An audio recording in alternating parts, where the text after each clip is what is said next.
आत्म योजना के अंतर्गत विकास खंडवार किसानों को प्रशिक्षण एवं नरवाई प्रबंधन कार्यक्रम का आयोजन किया गया। इस मौके पर कलेक्टर सुधीर कुमार कोटर और कृषि वैज्ञानिक केंद्र की ओर से किसानों को नरवाई के महत्व को प्रदर्शनी के माध्यम से रूबरू करवाया जा रहा है। कृषि वैज्ञानिकों द्वारा नरवाई प्रबंधन पर कृषकों से परिचर्चा करते हुए अत्याधुनिक मशीनों, नरवाई से बंडल बनाने की प्रक्रिया आदि का प्रदर्शन बटियागढ़ अंतर्गत ग्राम पंचायत सीहोरा में किया गया। दमोह से केशरी लोधी की रिपोर्ट। या नरवाई प्रबंधन पर इस कार्यक्रम का प्रशिक्षण का आयोजन आपके ग्राम में किया गया है। सर्वप्रथम मैं आपको हमारे अधिकारियों से परिचित कराना चाहता हूं। हमारे बीच में उप संचालक श्री जितेंद्र सिंह राजपूत सर हैं, जो दमोह में उप संचालक के पद पर कार्य कर रहे हैं। साथ ही हमारे साथ के प्रजापति सर हैं, जो आत्मा प्रबंधन एक समिति है उस पर कार्यरत हैं। हमारे साथ में प्रजापति सर हैं, जो सहायक संचालक कृषि दमोह में पदस्थ हैं। साथ ही साथ हमारे यहाँ कृषि अभियांत्रिकी से उपाध्याय जी उपस्थित हैं, जो आपको नई नई कृषि तकनीकी या यंत्र हैं उसके बारे में आपको जानकारी प्रदान करेंगे।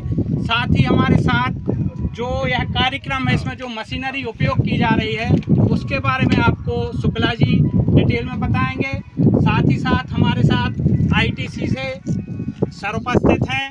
साथ ही साथ जो आत्मा समिति की मैं बात कर रहा था उस पर सुनील सर हैं, और मैं यहाँ पर विकास खंड में पदस्थ दिनेश कुमार पटेल आप सभी का एक बार फिर स्वागत करता हूँ।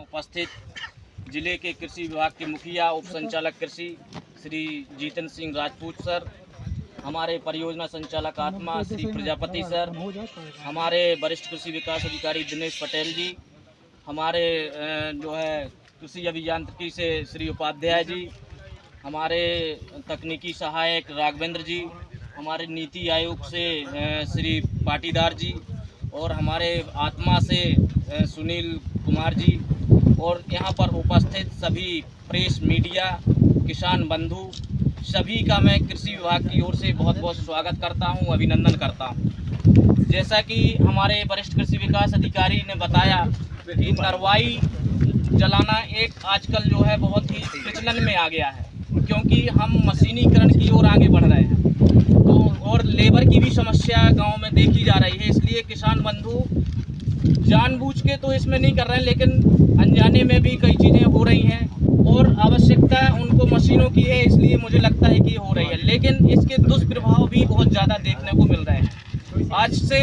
4-5 साल पहले सभी लोग जो है गेहूं की फसल को या धान की फसल को या चना की फसल को, कोई भी फसल को हाथ से मजदूरों से हसिया से कटाई करते थे।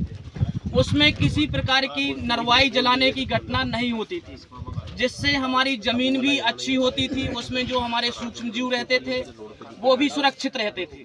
लेकिन आजकल बढ़ते आधुनिकीकरण में मशीनों का उपयोग निरंतर बढ़ता जा रहा है, किसान भी उसका उपयोग कर रहे हैं, तो कंबाइन हार्वेस्टर से हमारे किसान बंधु अपनी फसल को हार्वेस्ट कराते हैं, मतलब कटाई कराते हैं, जिससे उनको जो है थ्रेसिंग भी नहीं कराना पड़ती है और उनका जो है उपज उनको प्राप्त हो जाती है। लेकिन इसके दुष्परिणाम बहुत ज़्यादा देखने को मिल रहे हैं। किसान बंधु क्या करते हैं, जो नरवाई होती है या भूसे डंठल होते हैं, फसल के अवशेष होते हैं, उनको खेत में ही आग लगा करके जला देते हैं। उसके बहुत ज़्यादा कुप्रभाव दुष्परिणाम हमें सामने देखने को मिल रहे हैं, ज़मीन में भी हमें देखने को मिल रहे हैं और पर्यावरण में भी देखने को मिल रहे हैं।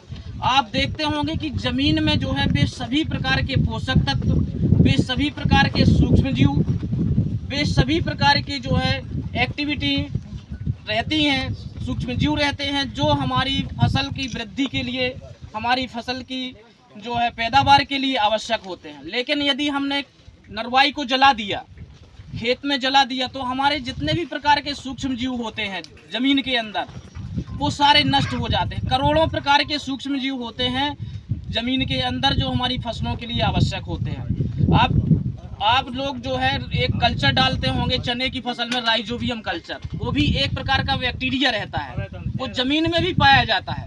जो जीवाणु अपन कल्चर को जो बीज उपचारित करते हैं वो हमारी ज़मीन में भी पाया जाता है, एक एजेटोबैक्टर होता है।